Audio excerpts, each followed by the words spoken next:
Eto, mainit na balita. Gilas Women, nakabalik na sa mapa ng 3x3 matapos talunin ng Singapore para sa last ticket sa World Cup. Samantala, Casey De La Rosa, pasok sa top 60 ng individual rankings ng FIBA 3x3.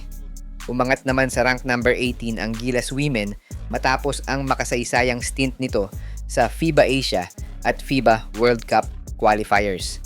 Yan ang mga pag-uusapan natin ngayong araw. Hi guys! Kung naghahanap ka ng legit Gilas jerseys, marami tayong partner stores ang nagbebenta niyan. All you have to do is i-click lang yung link sa gilid ng mga video at magpa-pop na yung mga stores sa gilid.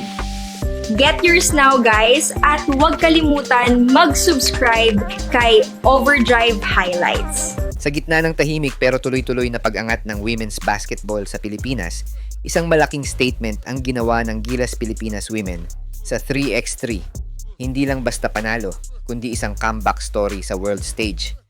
Matapos talunin ng Singapore sa do-or-die match ng FIBA 3x3 World Cup qualifiers, nasungkit ng Gilas Women ang huling ticket papuntang World Cup.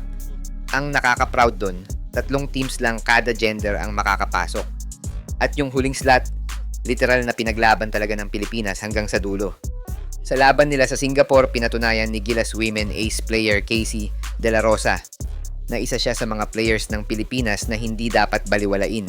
Pinangunahan lang naman ni De La Rosa ang World Cup qualifiers sa points with 33 big points at talunin ang buong women players na kasama sa event.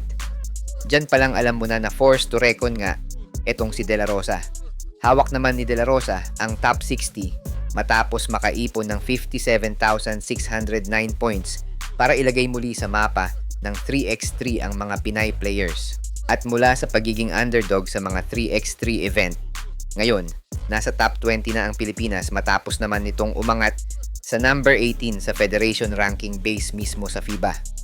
Well, ano nga ba ang ibig sabihin niyan? Meaning, isa na ang Pilipinas sa mga bansang aabangan sa World Cup, lalo na ang mga players nito, partikular si Casey De La Rosa, na patuloy ang pagangat sa mga rankings ng FIBA.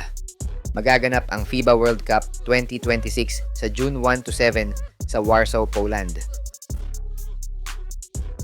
Sa mga gusto pala manood ng laban ng Gilas sa FIBA World Cup qualifiers nang walang delay at free for life, magbibigay po kami ng free live streaming link.